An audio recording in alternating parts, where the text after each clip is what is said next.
노아는 500세가 된 후에 셈과 함과 야벳을 낳았더라. 아멘. 오늘 하루도 말씀과 기도로 새벽을 여실 때 예비하신 놀라운 은혜가 넘치시기를 축복합니다. 이 새벽 세상이 아닌 하나님과 동행하는 삶을 살라라는 제목으로 함께 하나님의 말씀을 나누겠습니다. 가인에 의해서 아벨이 죽고 난 후에 하나님은 하와에게 아들을 주십니다. 자녀를 잃어버린 아담과 하와 가정에 다른 씨라 불리는 자녀 상속자를 주신 것입니다. 그의 이름이 바로 셋입니다. 이 셋의 이름의 뜻은 대신하다, 부여하다 이런 뜻을 가지고 있습니다. 25절 말씀을 보면 아담이 다시 자기 아내와 동침하매 그가 아들을 낳아 그의 이름을 셋이라 하였으니 이는 하나님이 내게 가인이 죽인 아벨 대신에 다른 씨를 주셨다 함이며, 그러니까 아벨 대신에 다시 부여하신 아들 이런 뜻으로 이름을 지은 것입니다. 그래서 이 셋이 이 가정의 새로운 상속자가 됩니다.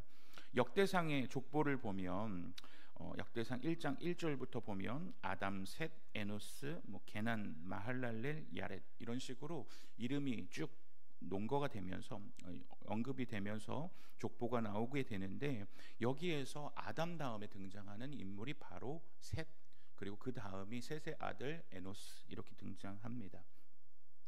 마찬가지로 누가복음에도 족보가 나오는데 이 족보에도 셋의 이름이 등장합니다. 누가복음 3장 38절 말씀을 보면 그 위에는 에노스요, 그 위에는 셋이요, 그 위에는 아담이요, 그 위에는 하나님이시니라. 이렇게 하나님께서는 그렇게 아들을 잃은 아담의 가정을 위로하셨고 셋도 자녀를 낳았습니다. 26절을 보면 셋도 아들을 낳고 그의 이름을 에노스라 하였으며 그때 사람들이 비로소 여호와의 이름을 불렀더라. 자, 셋이 자녀를 낳았는데 그의 자손의 이름이 에노스였고 이 에노스 때에 사람들이 여호와의 이름을 불렀다라고 합니다. 여기서 직접적인 뜻은 여호와의 이름을 불러서 말을 걸다 이런 뜻을 가지고 있는데, 보다 정확한 뜻은 이 에노스의 자녀들, 그러니까 이 상속자인 셋의 후손들이 하나님의 이름을 바로 부르고 하나님을 예배했다 이런 뜻을 가지고 있다고 학자들은 말합니다. 자, 그렇게 되면 이 셋의 후손들은 최초의 살인자, 악과 함께 살았던 자, 죄짓는 일밖에 성경에 나오지 않았던 가인의 후손들과 완벽하게 대조가 되는 거죠. 하나님의 마음에 합한 제사를 드렸던 아벨, 그리고 그의 뒤를 이어서 상속자가 됐던 셋, 그리고 하나님을 바로 알고 예배했던 에노스까지. 그러니까 하나님을 온전히 예배했던 상속자들과 그렇지 않았던 악에 속했던 가인의 자손들이 완벽하게 대조가 되는 것입니다. 그들의 이런 삶의 궤적은 전혀 다른 결과를 불러오게 되는데, 가인의 후손들은 악이 편만하여 하나님의 심판만 기다리는 악한 세대가 됩니다. 그러나 셋의 후손으로 상징되는 하나님을 예배하는 세대의 결과는 달랐습니다. 그 세대의 결과는 셋의 족보에서 등장하는 대표격인 사람, 이 에녹이라는 사람에 의해서 드러난다 볼 수 있습니다. 이 에녹이라는 사람의 이름의 뜻은 헌신하다, 시작하다 라는 단어에서 유래되었다라고 보고 있는데, 그에 대한 성경의 언급은 아주 적습니다.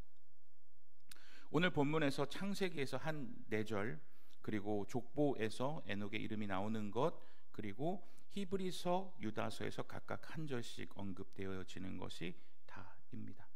하지만 우리는 이 에녹이라는 이름이 낯설지 않은 것은 에녹이라는 사람은 죽음을 보지 않고 하늘나라에 간 사람이라는 특별한 언급이 있기 때문입니다. 자, 그에 대한 언급을 자세히 한번 볼까요? 21절부터 24절까지 말씀입니다. 에녹은 65세에 무두셀라를 낳았고 무두셀라를 낳은 후 300년을 하나님과 동행하며 자녀들을 낳았으며 그는 365세를 살았더라. 에녹이 하나님과 동행하더니 하나님이 그를 데려가심으로 세상에 있지 아니하였더라. 그는 이 셋의 족보 중에서도 독특한 기술이 있는데 처음에 출발은 다른 이 여타의 조상들과 특별한 차이가 없습니다. 다른 조상들에 비해서 조금 이른 나이에 자녀를 낳는데 이 자녀의 이름이 무드셀라입니다. 이 무드셀라의 이름은 셀라라는 이름이 창이라는 뜻을 가지고 있는데 이 창을 던지는 사람, 그래서 창을 다루는 사람이라고 해석하는 사람들도 있고요.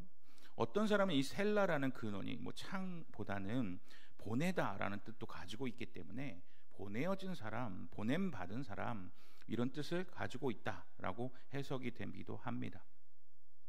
그런데 중요한 것은 이 아들을 낳고 나서 그의 변화가 시작되었다라는 것입니다. 자, 그리고 이 무드셀라의 죽음 후에 연대를 계산해 보면 노아의 홍수가 시작되었다는 점을 들어서 이 아들을 낳을 때 이 세상이 물로 심판받을 것이다라는 예언을 받았을 것이다라고 학자들이 얘기하기도 합니다. 당시의 세상은 너무나도 혼탁했고 이 세상을 바라보는 시선은 이 세상은 참 희망이 없다라는 의견들이 많았다라고 하는 것이죠. 그래서 그는 아들을 낳고 나서 그의 삶의 궤적이 변하지 않았을까 이렇게 추정하기도 합니다. 그런데 그런 신학적인 추론이나 학자적인 추론을 뒤로 하더라도 아마도 이렇게 생각하지 않았을까요? 자녀를 보면서 나를 똑같이 닮은 이 자녀 앞에서 나는 저 사람들과 좀 다른 모습으로 살아야겠구나. 이 아이가 보고 자랄 모범이 되는 삶을 살아야 되겠구나 라는 다짐을 하지 않았을까요? 어쨌거나 그는 이 자녀 무드셀라를 낳은 후 정말 특별한 삶의 변화가 일어나게 되는데 어떤 변화일까요? 300년을 하나님과 동행했다라는 단어가 나옵니다. 22절과 24절에서 두 번이나 동행했다라는 단어가 나오는데 이 동행했다라는 단어는 무엇을 향해서 움직이다, 걷다, 여행하다 이런 뜻을 가지고 있습니다. 근데 대상이 누구입니까? 거룩하신 하나님입니다.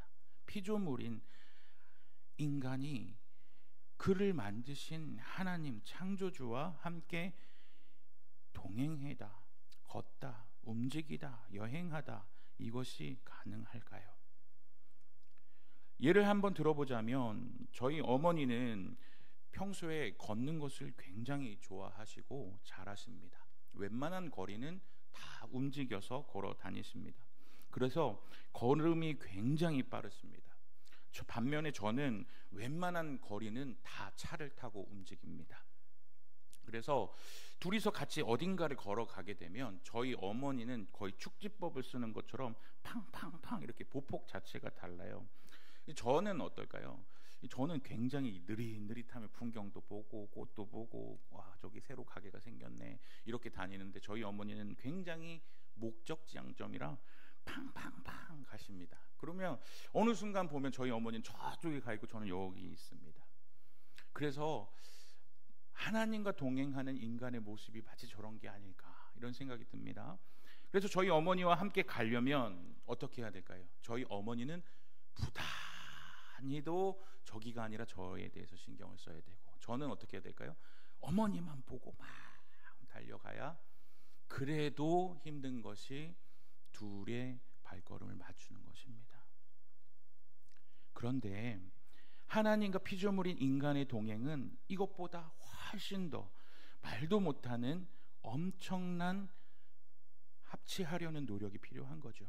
하나님은 엄청나게 그분을 낮춰주시고 맞춰주시고 하는 하나님의 낮추심이 필요하고 인간은 하나님과 함께 어떻게든 함께 하려는 필사적인 노력이 필요한 것입니다. 에녹은 그렇게 하나님과 동행하려는 하는 노력을 자신의 아들을 낳고 나서 300년간 했습니다. 주님을 향해 움직이고 주님과 함께 걷고 주님과 함께 여행했습니다. 당시 인류는 기본적으로 한 900세 정도의 평균적인 수령을 누렸기 때문에 어떻게 보면 365세라는 그의 수령은 인구 평소 인류 수명의 절반 정도에 해당했을 것입니다. 절반도 못 미쳤겠죠. 요즘 평균 수명이 한 80세 정도 되는 거로 알고 있는데, 오늘날로 따지자면 40살도 안 되는 수명을 우리 에녹은 살았습니다. 그런데 그는 그 인생을 살아가면서 하나님과 함께 그 여행을, 하나님과 함께 동행하려고 필사의 노력을 다하면서 그분과 함께 동행하려는 목적을 가지고 최선을 다해서 움직이고 걷고 여행하고 그분과 함께 보폭을 맞추려는 인생의 여정을 다했고, 그리고 그 여행이 마침내 비로소 익숙해졌을 때 그는 하나님의 데려가심을 당했고 더 이상 세상에 있지 않게 되었습니다. 당시 세상은 어떤 세상이었어요? 너무나도 악한 세상이었습니다. 죄악이 만연했고 하나님이 물로 심판하시려는 심판이 임박한 시기였습니다. 살인이 익숙하게 벌어지는 시대였고 가인의 후손들이 세상의 주류에 해당했었던 시기였었습니다. 그런 세상 가운데서 얼마나 많은 목소리가 들려왔을까요? 야, 꼭 저렇게 살아야 되는 건가?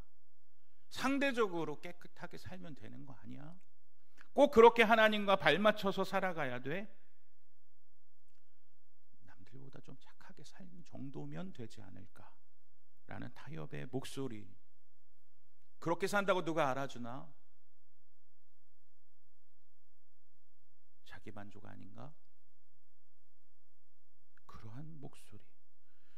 우리가 하나님과 발걸음을 맞추려는 부단한 발걸음을 늦추려는 수많은 목소리들이 에녹에게도 들렸을 것입니다. 그러나 에녹은 그러한 목소리를 뚫고 온전히 하나님의 발걸음을 맞추려는, 하나님을 향하여 하나님의 목적을 갖고 하나님을 목적으로 그의 발걸음을 맞추는 여생을 살았다는 것입니다. 무려 300년 동안. 그것이 익숙해져야 하는 것이죠. 우리의 인생은 천국을 예비하는 인생입니다. 그리고 영원히 하나님 나라에서 하나님과 함께 동행하며 살아가야 하는 인생이고 그것을 준비해야 하는 인생입니다. 그것이 익숙해져야 하는 인생입니다.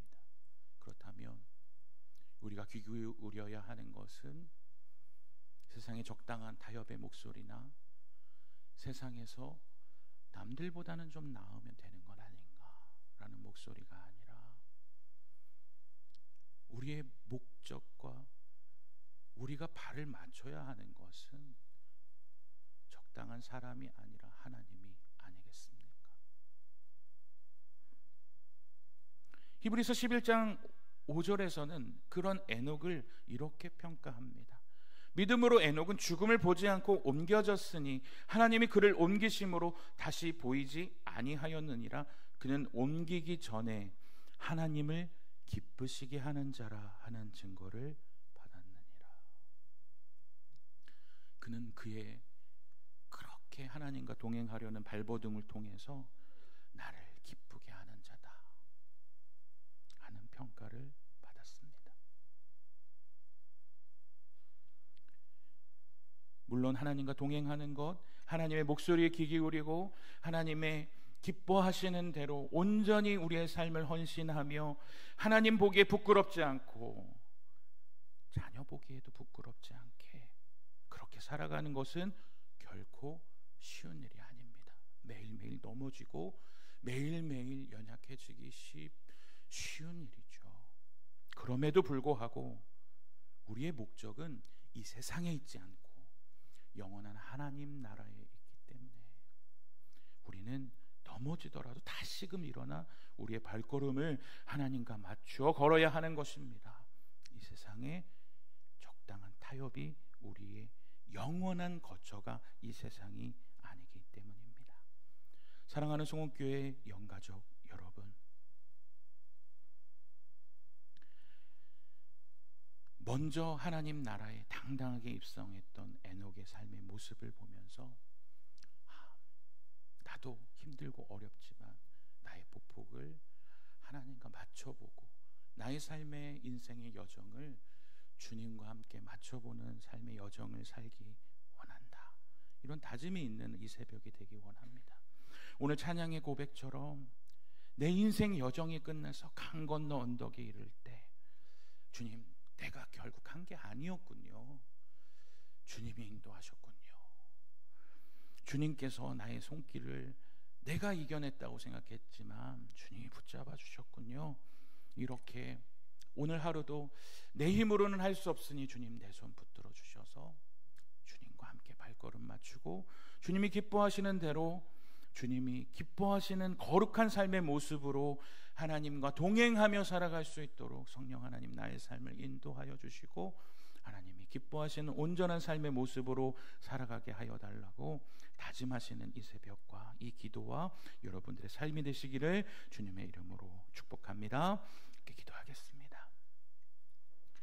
에녹이 옮겨지기 전에 하나님을 기쁘시게 하는 자라 증거를 받았던 것처럼 우리의 삶도 비록 어렵고 힘들고 세상의 목소리는 끊임없이 우리에게 이만하면 됐다, 그쯤 하면 충분하다,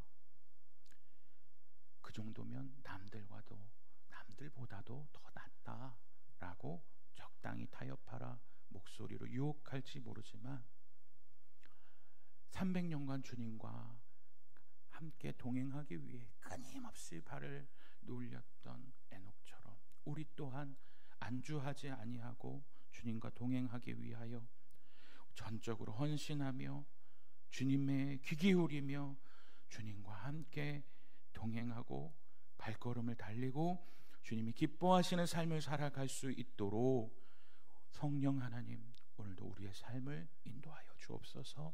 우리를 다스려 주옵소서. 우리의 인생을 오늘도 책임져 주옵소서. 우리의 삶을 인도하여 주실 예수 그리스도의 이름으로 감사하며 기도하옵나이다. 아멘.